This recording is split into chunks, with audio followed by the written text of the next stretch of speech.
Kata orang tua dulu, yang nikmat tidur bukan karena mahal harga kasurnya, tapi ketika terpejam mata tak ada yang dipikirkan karena dunia. Betul bu? Tengok orang-orang yang nggak berakal itu pak, enak tidur di pinggir jalan tuh. Awak yang naik mobil kadang-kadang enak kali kawan nih. Itulah nggak berakal itu. Kenapa? Nggak dipikirkannya dunia. Tapi orang yang kaya, Allah Akbar, apa lagi nih ya? Sawit udah 20 hektar sawit. Maunya buat karet, mau rambong. Kalau karet 20 hektar, rambong apa sawit 20. Udah 20 rumah sewa, 20 pintu. 20 pintu, ruko 4 pintu.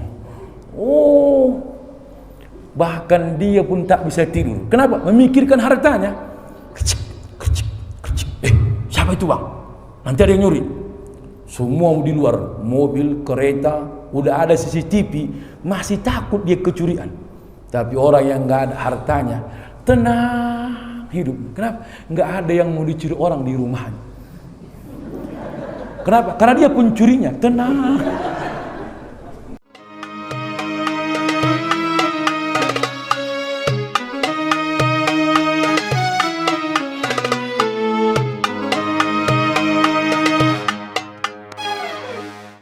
Bapak Ibu yang saya hormati, kaji kita hari ini adalah dalam kitab Hillatul Awliya yang ditulis Abu Nuaim, ungkapan seorang ulama besar bernama Ibrahim bin Adham. Beliau mengatakan, alal qalbi salasatu aghtaidah. Ada 3 penyebab hati ini tertutup. Pertama kata beliau, al-farhu, ketika gembira, wal huznu, ketika sedih, wasyurur, ketika bahagia. Kenapa 3 alasan ini Ibrahim bin Adham mengatakan jika ada dalam diri kita hati tertutup? Kita bahas satu persatu. Pertama, al-farh, gembira. Apa yang menyebabkan kita gembira? Fa idza farihta bil mawjud fa anta harisun wal harisu mahrumun. Ketika engkau mendapatkan sesuatu yang kau inginkan, maka datanglah bahagia. Apakah efek bahagia yang menutup hati kita? Maka datanglah tamak. Maka ketika tamak itu datang dalam diri kita, disitulah yang menutup hati kita Pak. Jadi setiap sesuatu apa yang ada dalam diri kita yang kita inginkan dapat, pasti gembira. Contoh nih Bapak Ibu, pengen kalau mobil, sebelum dapat mobil ini naik kereta pun syukur kali, betul Bu? Senang kalau naik kereta, kena angin. Begitu dapat mobil, udah lupa dia macam mana nasib dia naik kereta. Begitu dapat mobil, apalagi Bu, gembiranya beda. Makanya orang-orang tua kita dulu, dia tidak mau mendapatkan sesuatu yang di luar apa yang dia inginkan. Kalau rumah, sampai tak rumah pun bisa tidur tak bocor, syukurlah. Udah senang dia itu. Orang sekarang udah siap rumah, kurang kali balkonnya, buatlah balkonnya. Nggak enak kok nggak pakai kanopi di atas, dibuatlah kanopinya. Udah buat kanopi, masa nggak ada taman-tamannya ya? Dibuatlah tamannya. Udah siap taman-tamannya, nggak ada kolam-kolam ikannya. Semua tak siap. Betul Bu? Jawab aja lah. Wal harisu mahrumun, ya kan?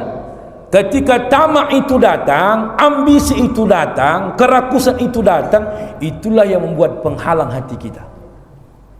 Saya sebagai penceramah cakap aja yang bisa. Kadang-kadang yang awak ceramahkan pun tak mampu amalkan.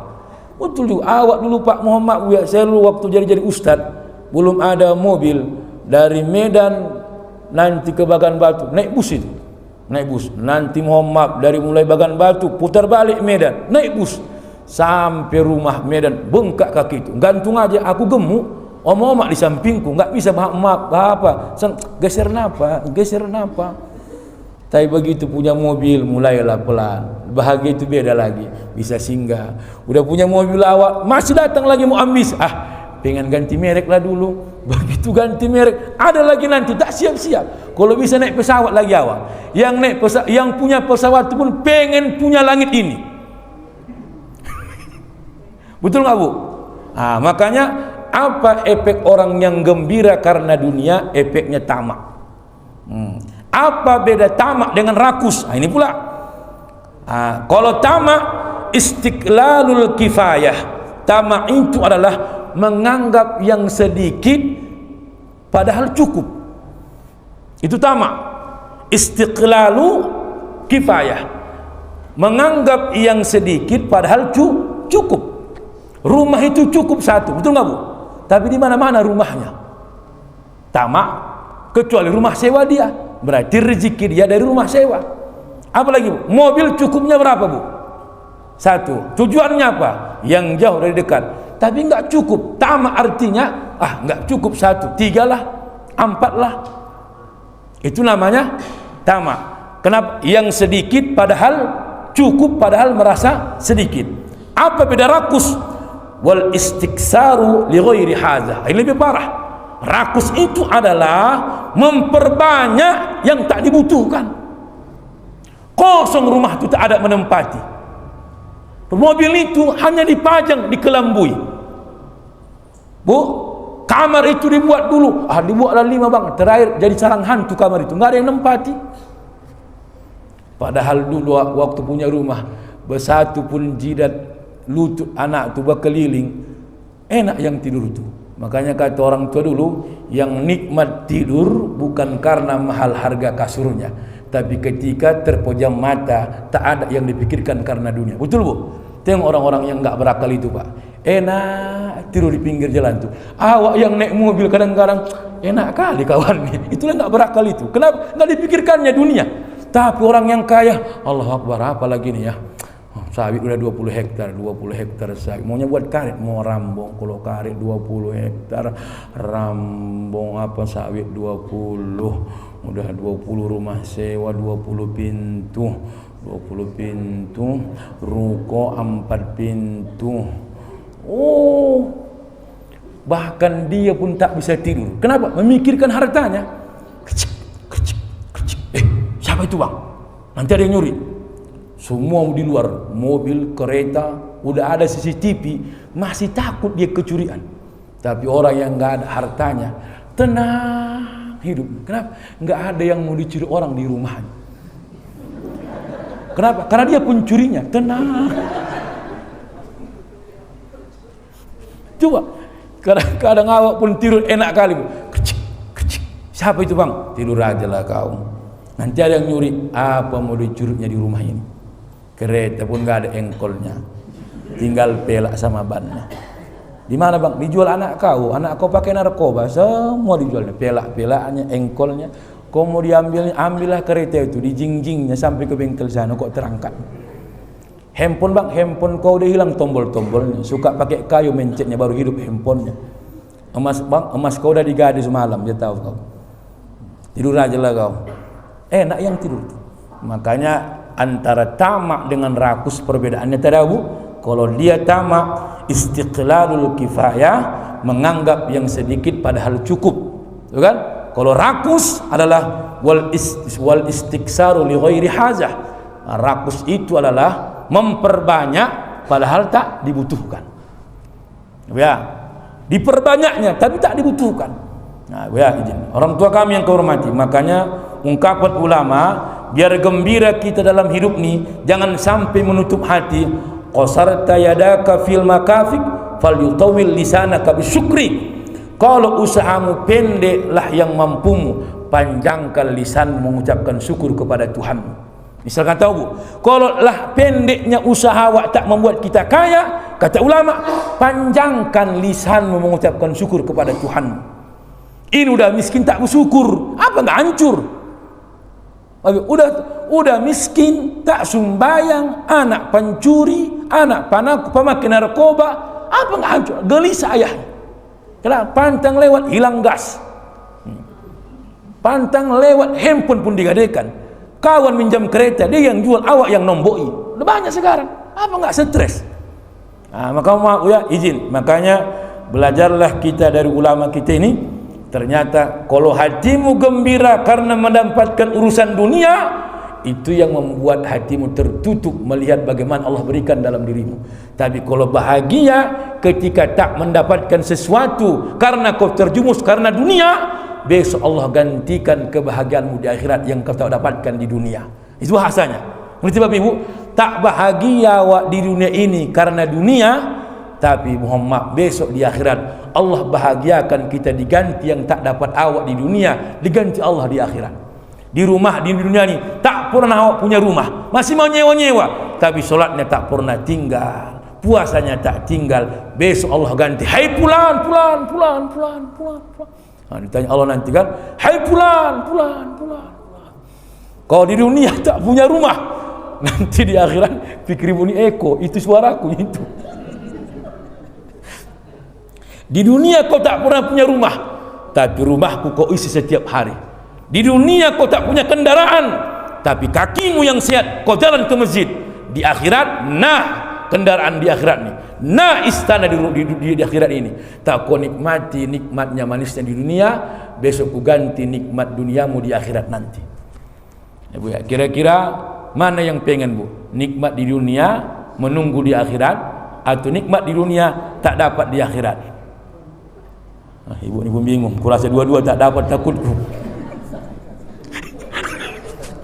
Ditanya pula dua-dua tak ada yang mau. Jadi apa yang mau ibu? Ya kan? Biarlah awak tak dapat nikmat di dunia, tapi Allah ganti nikmat di dunia di akhirat. Itu maksudnya, ya. Iya, jadinya tamak itu Pak kan, mau dia dua-dua tapi nggak beramal kan. Apa kata Rasulullah sallallahu alaihi wasallam? An Ibnu Ka'ab bin Malik, dari Ibnu Ka'ab bin Malik, an abihi, dari ayahnya, qala Rasulullah sallallahu alaihi wasallam. Tengok tamaknya orang yang terhadap dunia. Majibani zai'ani ursila fi ghanamin bi absadalaha min harsil mar'i 'alal mali wasyarafi lidini. Kata Rasulullah sallallahu alaihi wasallam, dua serigala yang dalam keadaan lapar, ya kan, dilepaskan untuk memakan memakan kambing. Apa lebih dahsyat lagi orang yang tamak terhadap dunia, bahkan dia mengorbankan agamanya. Bayangkan, Bu, kambing, dua serigala yang lapar dilepaskan untuk makan kambing di depannya. Lebih parah lagi tamak manusia mengejar dunia, bahkan dia gadaikan agamanya. Ngeri, Pak. Agamanya pun bisa digadaikannya karena dunia. Seharusnya jangan kau tinggalkan agamamu karena urusan dunia.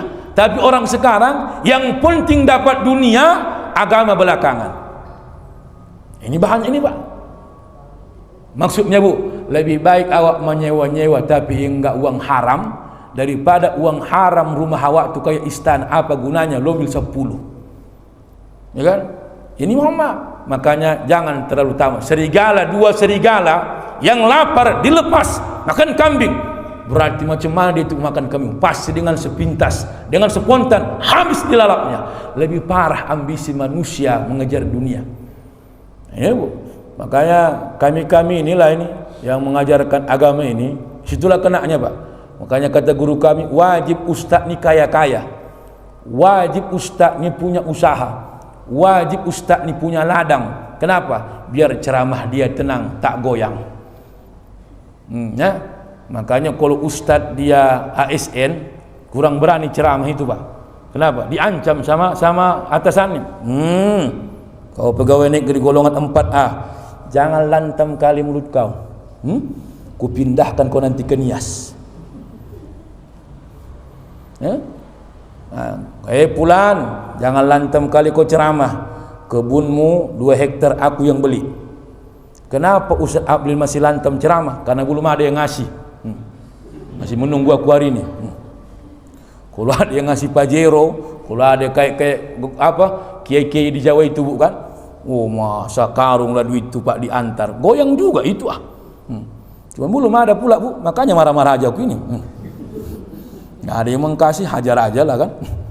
Tapi bukan itu ecek-ecek itu. Kalau kata omak kami, 6 tahun kau sekolahkan pesantren, sampai S2 kau sekolah agama, jangan hanya karena dunia kau putar balikkan fakta agama karena ceramah. Yang betul-betul aja, suka tak suka, biarkan ditinggalkan orang kau dalam kebenaran daripada kau dalam keramaian yang penuh dengan kebohongan. Biarkan awak sendiri berbeda, Pak, di kampung ini. Yang penting awak di jalan yang benar. Apa gunanya rame-rame awak padahal Muhammad di jalan yang buruk? Jangan takut kesendirian. Mati pun awak sendiri dalam kubur. Tak ada yang menemani itu. Alphard itu pun Alphard 3, miliar Alphard itu. Tak ada yang masuk sampai kuburan itu. Sampai Muhammad pinggir jalan pagar kuburan yang masuk ambulan STM juga.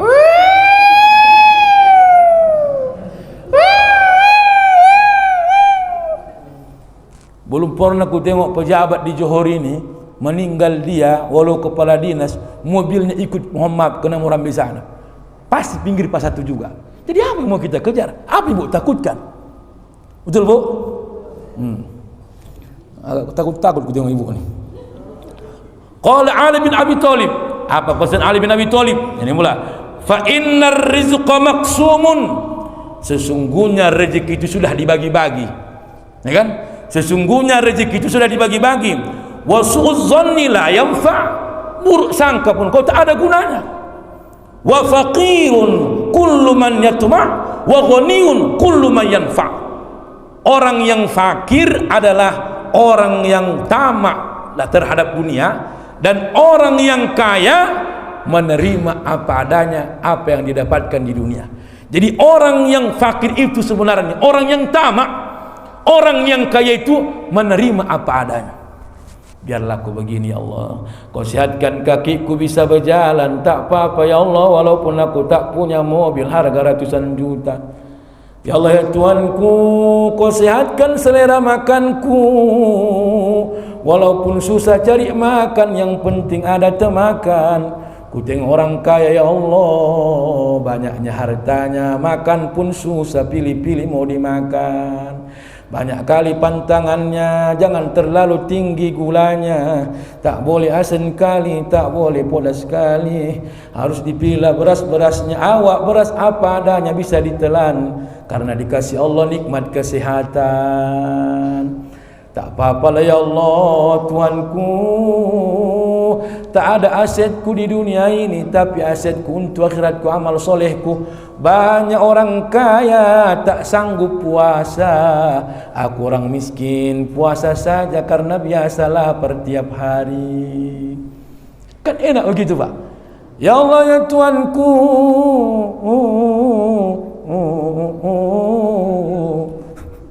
tak apa-apalah ya Allah, handphone ini tak canggih, yang penting bisa menelpon ku dengar suaranya, nampak gambar orangnya.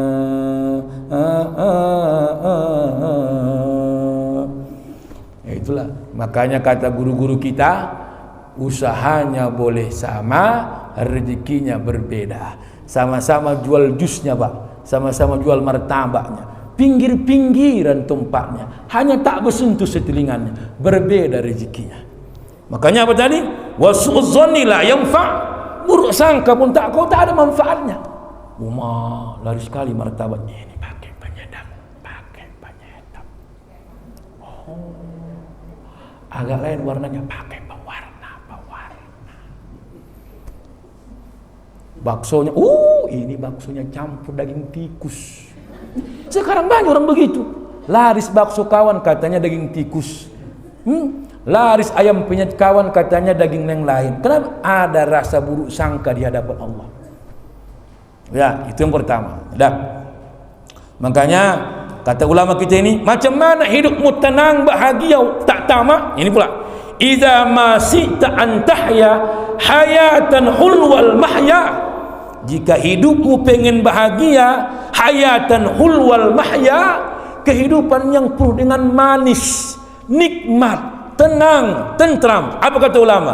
Fala tahsid, jangan dengki. Apalagi wala tabkhal, jangan pelit. Wala tahris ala dunya, jangan terlalu tamak terhadap urusan dunia. Tenanglah itu.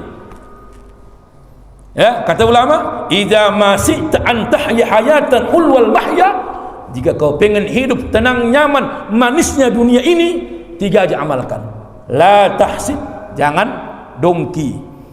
Aku opung kubu meninggal usia 96 tahun. Kutanyalah dia, apanya amalan opung sebelum meninggal itu, dikutanya. Sampai 96 tahun umur opung. Apa katanya? Satunya amalanku abdil. Apa itu pun?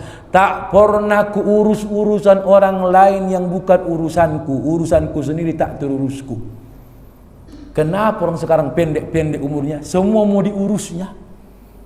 Orang yang mencalik dia yang jantungan. Orang yang pilpres dia yang stres. Kan PAO itu.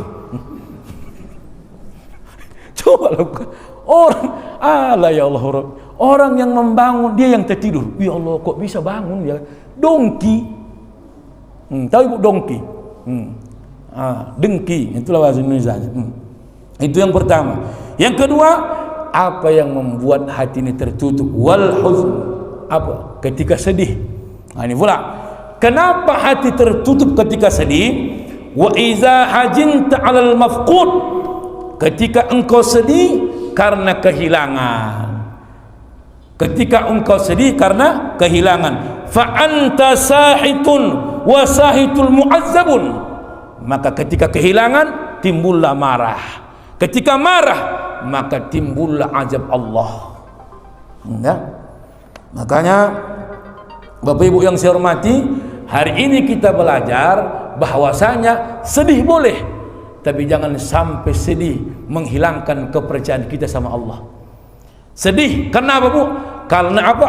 Kesedih karena mafqud, karena kehilangan. Bu, sedih enggak Bu kalau kehilangan suami? Nenek ini ketawa pula. Astagfirullah.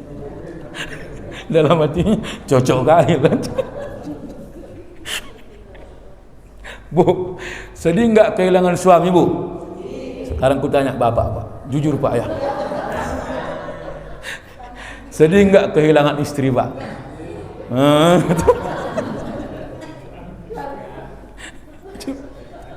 Ya Allah, Allah. Ibu ya, jadi siapa yang tak sedih kehilangan sesuatu yang kita cintai?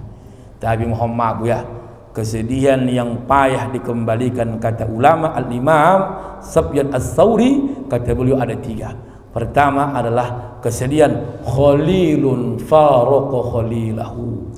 Yang paling sedih, kesedihan yang paling sedih di dunia, kata beliau, orang yang kita cintai berpisah di dunia, tak berjumpa selama-lamanya. Kalau kehilangan anak awak, Bu, masih ada harapan jumpa di surga, bahagia.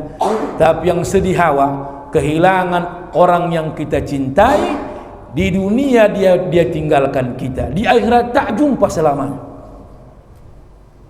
Aku Muhammad, itu yang kusedihkan kadang-kadang. Makanya lagi ada om awak di dunia ini, tengok-tengok sering. Kenapa? Besok mati dia belum tentu jumpa di surga sana. Kenapa? Beda amalnya. Homaknya taat ibadah, anaknya tak taat, mana jumpa? Kecuali seimbang level ibadah anaknya dengan orang tuanya. Ya, laki bini, ini yang paling sorry lagi.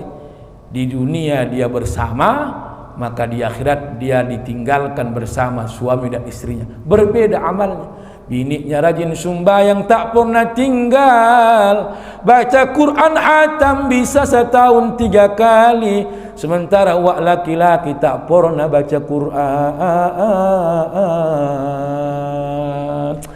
Wak perempuan tiap hari Kamis, hari Rabu wirid Yasin.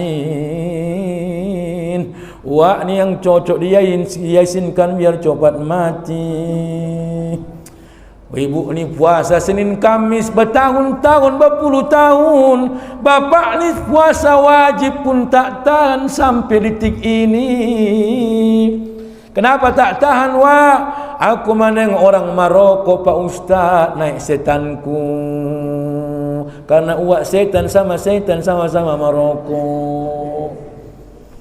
Anaknya disuruhnya puasa 1 bulan full. Ayahnya tak tahan puasa. Macam mana mau jumpa di surga? Bersyukurlah dek, ayahmu memaksamu solat Isya sampai kemari. Bersyukurlah Bu Pak, bini kita cerewet tiap hari menyuruh sembahyang. Solatlah bang, solat Maroko. Tuhan, sembahyanglah bang, sembahyanglah bang. Tuhan, tak berubah bang, ku tengok bang. Makin parah pun ku tengok tahun ke tahun. Dulu abang bilang menikah berubah jadi bego. Udah punya anak abang bilang berubah jadi hantu. Makin tua berubah jadi setan. Gimana ya bang? Saya jujur aja Bapak Ibu. Awak pun Ustaz nih cakap-cakap aja yang pandai. Kalau tak begini juga bini awak, tak selesai ibadah ni Pak. Ceramah-ceramah, ayo salat, baca Quran. Oh, di sini aku yang ceramah, di rumah aku ni ceramah, melantak kau lah aku bilang. Beda-bedanya pula nasib tu kan. Maksudnya kan sedih boleh, tapi ada kesedihan yang membuat kita tak jumpa selama. Saya jujur aja Bu ya, jujur. Saya bilang sama istri, kesedihan dia dulu meninggal ayah omahnya, tapi ada kebahagiaan dia. Apa itu? Selalu jumpa dalam mimpinya. Itulah kebahagiaan. Masya Allah, jumpakan kau dalam mimpimu, jumpa orang tuamu. Ada di antara kita ini puluhan tahun udah meninggal ayah omaknya, tak pernah ditengoknya wajahnya. Sekalipun melintas dalam mimpinya tak dijumpakan Allah. Rindu bersangatan tapi tak bisa didapatkan. Betul Bu? Allah ya Allah, macam mana muka omak Allah. Yang teringat dia utang dia. Allah, kok lain yang terbayang. Kereta pula yang terbayang. Allah. Allah, coba. Maka tengok, ini Imam bernama Aid Al-Qarni mengatakan, la tahzan, jangan sedih, li'annal huzna muhasamatu lil qada'i, jangan sedih karena orang yang sedih adalah melawan kudrat Allah. Jadi siapa orang yang bersedih adalah melawan ketentuan Allah. Jangan sedih meninggal suami. Allah Akbar, kenapa abang tinggalkan aku? Yang banyak lagi anak kita mau kita pikirin. Udah aku buat usahanya berobat kemana-mana, abang tinggalkan kami. Itu namanya melawan ketentuan Allah. Berarti tak terima kau Allah ambil suamimu. Ya, apalagi la tahzan, jangan bersedih. Apa? Li'annal hajana, karena orang yang sedih, wa tabramul mahtum. Apa Bu? Dia tidak puas atas ketentuan Allah. Tadi dia apa Bu? Tak menerima ketentuan Allah. Yang kedua, tak puas dia. Kok kayak gini kau buat aku ya Allah? Aku rajin sumbayang tapi tak kaya-kaya. Ku tengok orang yang di luar sana ya Allah, tak pernah ke masjid, tak pernah sumbayang, kaya-kayanya luar biasa. Enggak puas aku kayak gini kau buat ya Allah. Wah, itu sedihnya itu. Betul enggak Bu? Kadang-kadang yang tak sumbayang itu yang enak-enak rezekinya. Tapi awak sumbayang sedih dia. Gimana? Inilah kadang-kadang sumbayang pula gini-gini aja nya. Bagusnya sumbayang. Kenapa itu tetangga aku tak pernah sumbayang, kayanya luar biasa, biar tahu kau. Kalau begini-gini aja lah, tak ada perubahan. Makin tua makin parah, biar tahu kau. Usaha pun tahap apa usaha udah dicoba, apa-apa macam-macam lah udah. Tempel ban udah. Apa hasilnya? Kami yang kebocoran. Orang nggak ada nempel, biar tahu kau. Rumah makan udah, kami yang kelaparan, ngasih makan aja anak-anak. Nggak ada orang yang makan. Dibuka kedai sampah, kami yang jadi sampah, nggak ada yang beli kata. Macam mana mau dibuat lagi? Oh aku mau mak ya, kau ceritakan sama aku. Sorry juga nya. Mak kami dulu bang jual bensin pernah Pak ya. Jual bensin di pinggir-pinggir jalan tuh. Aku lah membawanya ke SPB usaha. Oh kuat. Tapi aku bilang jangan sodi mak. Namanya masih koci-koci anak mama. Polan-polan. Begitu kan? Jual salak kami yang memakaninya. Mari oh Tuhanku apa lagi untungku? Kau lah bulu regar. Habis kami makani salak-salak dia. Oh ya. Nah, cimpoda mana bisa disimpan? Tercium baunya, habis kami bola sama adik kami. Di mana bisa disimpan cimpoda? Ya kan? Itulah, mau bolak-balik ya. Terakhir mau macam-macam usaha itu, ya. Jadi jangan awak sedih. Apa kenapa? Orang yang sedih adalah wa tabramul bil mahtum. Dia mohon maaf tidak puas apa yang ditakdirkan Allah terhadap dirinya. Apalagi wa khurujun 'alal unsi. Apa? Hilang kendali. Makanya orang yang galau, orang yang sedih, kalau tak punya iman, hilang kendali, keluar dari sifat kemanusiaan yang Muhammad tentram abadi. Maka jangan heran orang yang sedih tak sembuh penyakitnya, kemana-mana berobat, diminumnya racun tuh mati. Orang yang sedih Muhammad apa? Dendam dipecat, dendam timbul, maka apa yang terjadi? Dibunuhnya majikannya. Maka bapak kalau sedih, bapak ibu nih pak, waspada bapak. Karena perempuan sedih, dia mengincar siapa pelakunya. Ditengok-tengoknya kapan dia silap, disitulah kesempatannya membalas rasa sakit hatinya. Aku mengingatkan buat sesama laki-laki, mulai malam ini waspada kita. Orang ni ketawa, lain di pikiran ini. Awas kau katanya.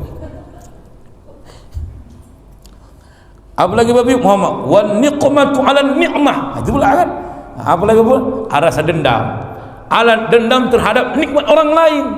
Wan niqmatu 'ala ni'mah. Orang yang sedih itu, kata Aid Al-Qarni, timbun dendam atas nikmat orang lain. Kok bisa dia dapat kayak gini ya? Aku sama-sama jual pulsa, sama-sama jual paket internet, betul nggak? Lain lakunya. Sama-sama jual mie Aceh, sama-sama jual martabak tadi, sama-sama jual kopi. Tengok di sini ya, berapa jual kopi di karya wisata ini Pak? Seberang-seberangan, samping-sampingan, beda rezekinya. Ada yang sudah buka kopi puluhan tahun, bahkan 10 tahun. Ada orang begitu buka kedai kopi setahun, alhamdulillah makin ramai. Yang puluhan tahun bisa langsung tutup gara-gara yang sebelah. Itu kadang-kadang jangan awak dendam atas rezeki orang lain. Jangan sedih, ya kan? Oh maaf, kawan awak kemana-mana handphonenya bagus naik kereta, jangan sedih nak ya. Masih bisa kau jalan dari sini ke Namorambe, ya? Banyak orang kaya mobilnya Alphard, dia naik mobil tak pakai kaki, pakai kursi roda. Nah, gitu caranya. Kalau dendam, oh itu memang pemain, ayahnya itu dia tahu. Ayahnya itu buka jualan, ada dukun-dukunnya. Kau tengok nanti di atas seteling itu ada kertas-kertas. Curiga mam, itu mungkin pelarisnya. Dibuka orang itulah ada kertasnya mak, rupanya daftar-daftar angsuran yang tersembunyi. Panci, blender, kulkas, diselipkan waktu di situ, dia jangan nampak suaminya. Udah buruk sangka. Oh ditanya lah. Maka itu tengok, orang yang jualan itu kok nanya resep, dikasihnya resep, dia nggak takut Pak. Resepnya boleh sama, rasa pasti beda. Betul nggak Bu? Ngapa ya takut? Ya kan? Bapak jual martabak udah berapa lama? 10 tahun. Apa resepnya Pak? Segini menteganya, segini tepungnya, segini nanti kacangnya, segini minyaknya. Gorenglah. Beda bentuknya. Lonjong martabak itu. Samanya Pak piringannya, tapi lonjong punya waktu. Cobalah. Macam saya Bapak Muhammad, bukan? Samanya ceramahnya, samanya hadisnya, samanya ungkapan ulamanya. Cuman beda orang menyampaikannya, beda pula orang yang suka mendengarkannya. Cemburulah ustaz lain, ustaznya ketawa aja itu. Itulah bencim itu. Jadi enggak usah ya, tak usah sedih hawa dan dendam urusan rezeki orang lain. Dah. Yang ketiga, jam berapa? Isa. Oh, silakan Bu ya. Ulama dari ini. La tahjan, jangan sedih. Li'annal huzna la yaruddu mafquda wa za'iba. Jangan sedih. Kenapa? Karena sesungguhnya kesedihan itu tidak mengembalikan apa yang hilang dan tidak mengembalikan apa yang pergi. Sodih punawa meninggal laki awak, takkan balik lagi tu. Ya kan? Balik pun dia jadi pocong, jadi hantu. Allahu Akbar. Ibu pun takut menerimanya. Balik aja lah bang, makin ngeri abang katanya. Cobalah. Wazahiba, orang tak akan bisa kembali orang yang pergi. Tak bisa lagi, kan? Maka dia bukan, walaupun kita akan berpisah karena masa cukup bilangan, ku harap engkau tidak gelisah. Itu ada Bu. Lupa aku nyanyinya, lupa. Itu dia kan. Nah, jangan gelisah lagi. Orang untuk kami. Ya udah. Wala yab'asu mayyita. Sedih pun kau tidak akan membangkitkan orang yang mati. Wala yaruddu qadara, tidak mengembalikan takdir yang ditentukan Allah. Wala yazlibu naf'a, tidak akan Muhammad bisa menimbulkan apa yang bermanfaat dalam dirimu. Kenapa? Yang menentukan Allah, kita hanya menjalani. Aku pengen nyaku Muhammad ke orang Arab, mancung hidungnya, apa lagi putih tinggi, pas ke orang Arab. Tapi dibilang Allah, hei Abdil, kau gemuk, pesek, dah pendek, inilah kau. Makanya aku tengok muka aku, Allahu Akbar. Dari samping tak nampak hidungku, kan pendek. Hilang gara-gara pipi. Pengennya, betul nggak Bu? Kalau bisa ditakdirkan apa yang ada sama awak ni tak awak terima, pengen dibalikkan. Tak bisa. Maka jangan ungkit, bang. Biar tahu abang bang ya. Dulu waktu gadis bang, banyak yang datang ke rumahku biar tahu abang. Banyak. Polisi ada, tentara ada, pengusaha ada. Tapi abang lah takdirku. Menyosal pun tak ada guna lagi. Udah 12 ini hasilnya, nggak mungkin dibalikkan lagi yang 12 ini. Nah, bisa lagi. Ibu ni pun, bapak ni pun kalau pengen dia milih, enggak, ibu jadi istrinya. Aku kok bisa milih, bukan kau bini, aku kata bapak tu. Berantem di situ. Makanya mulai malam ini pulang ke rumah tengok-tengokan. Apa? Nggak ada. Kata Ustaz tadi lah, kau bukan jodohku, kau bukan mauku, tapi Allah jodohkan kita sama-sama mau. Selesai. Betul tidak ini Bu? Apa mau disedihkan? Pengen nyawa Muhammad saya dulu Bu, Muhammad tes ke Mesir, pengen nyak berangkat ke Mesir dulu, tapi tak ditakdirkan Allah. Abdil, kau kuliah dia yen aja, kuliah gua, makanya tak je bolak ke Mesir itu, saking bodohnya itu. Bahasa Inggris tak terjawab. Your surname, my name is Abdul Ritonga. Lanjutannya, how do you do? How? Bolak semua. Lain jawabannya, lain pertanyaannya. Sama-sama bingung. Yang menanya enggak tahu apa yang ku jawab, aku pun enggak tahu ku jawab apa yang ditanyanya. Bingung-bingung dua-dua. Maka jangan sedih. Ya, apa lagi? La tahzan, jangan sedih. Fal huznu minas syaitan. Karena sedih itu adalah sifatnya sifatnya setan. Wal huznu ya naqsun zasil. Dan sifat orang yang sedih adalah putus asa yang luar biasa. Wa faqirun hadir, kefakiran selalu hadir dalam hatinya. Qunutun daim, putus harapan yang berkelanjutan. Wa ihbatun muhaqqaqun, frustasi yang sangat dalam. Wa ikhfaqun jari'un, tumbuh rasa kegagalan. Ya, itulah sifat orang yang sedih. Sifat orang yang sedih tadi apa Bu? Datang Muhammad sifat sedih kayak setan. Kenapa? Setan itu sedih dikeluarkan dari sorga, maka kesedihan dia itu mengucap dan mengutuk. Yang kedua, sedih tadi apa? Itulah sifat yang putus asa. Alah, takkan kaya-kaya kita ni lagi dah. Dia tahu kau nak ya. Dari mulai atuk-atukmu, memang begitulah nasib kita. Atuk kau pun dulu pembabat, dia tahu kau. Tahu kau pembabat, miringi sawit di PTP Lonsum, dia tahu kau. Dipindahkan, habis pegawai, habislah. Masuklah ayah kau lagi swasta. Itu atuk kau di PTP. Ayah kau lagi di PTP. Mamak lahir di PTP. Mamak di PTP. Ayah kau orang PTP. Memang orang PT lah kita sampai sekarang. Tengok nasib kita sampai sekarang. Allahu Akbar. Enggak bisa lagi dibilang. Jangan berharap kau kaya dari retak tangan atuk kau. Memang ginilah kita. Biar tahulah kau nak. Iya mak. Itulah dia. Enggak bisa lagi tu. Padahal Muhammad, izin Bu ya, sifat orang yang sedih yang tadi saya sampaikan tadi itu pasti orangnya murah putus asa, suka merasa gagal, apalagi suka galau, suka frustasi, stres. Nah itu dia Bapak Ibu yang saya hormati. Nah ini pula, ini ungkapan seorang ulama besar dari kedokteran.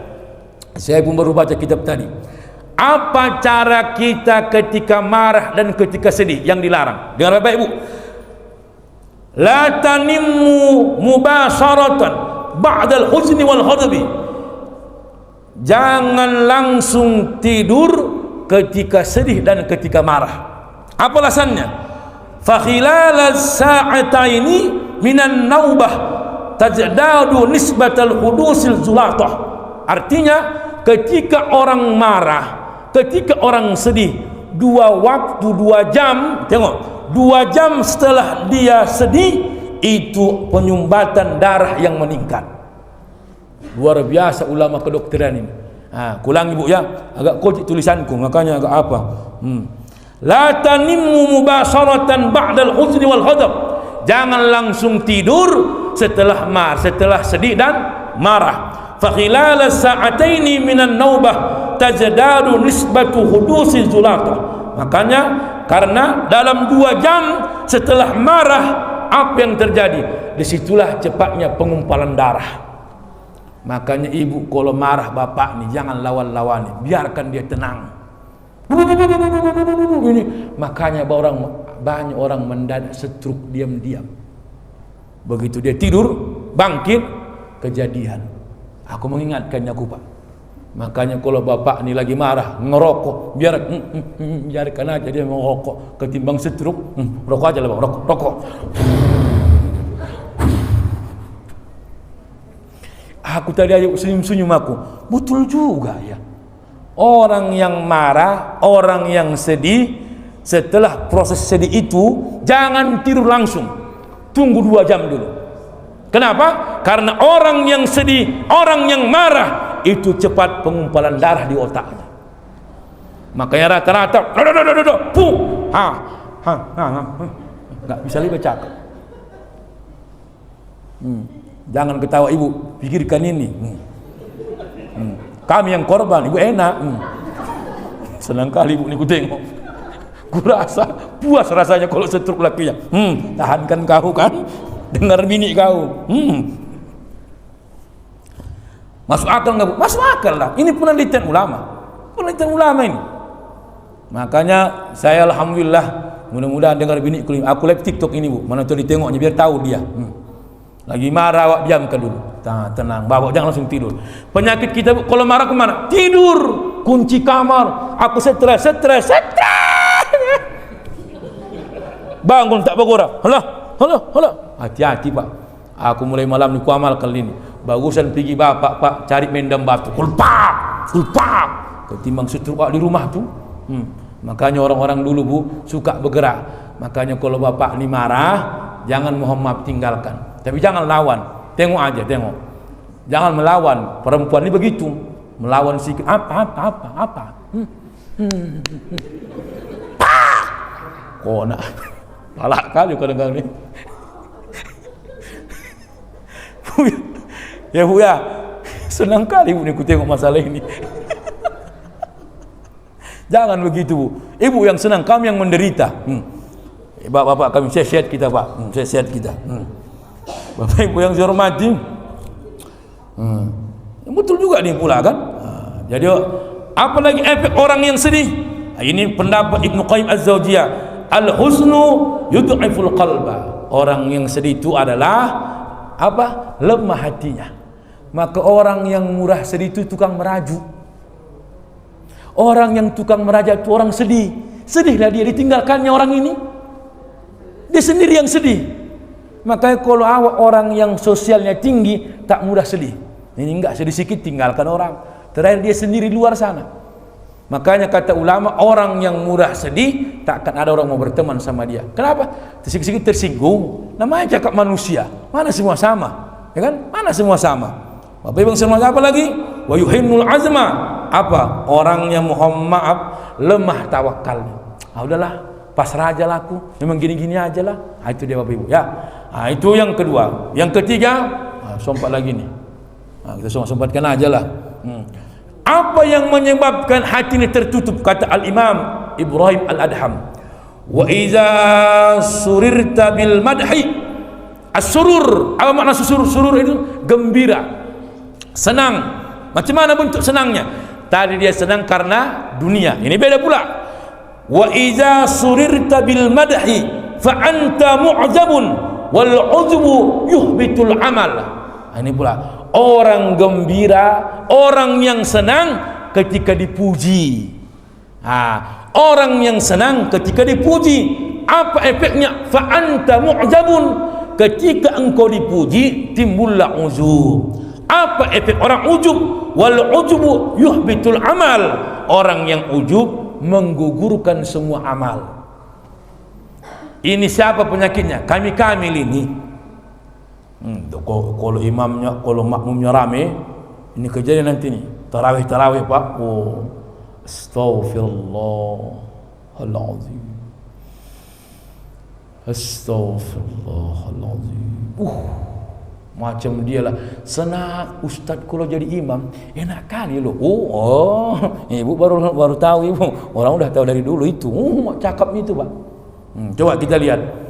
Apa efek orang yang ujub ni? Allahu Akbar. Efek orang yang ujub adalah, kata ulama kita di kitab ini, fayukhfil mahasin. Orang yang ujub menyembunyikan kebaikan orang. Apalagi wa yujhirul masawi. orang yang ujub itu menunjukkan kesalahan orang. Kenapa ditutupnya kebaikan orang? Kenapa ditunjukkannya kesalahan orang? Biar dia lebih baik di antara yang orang lihat.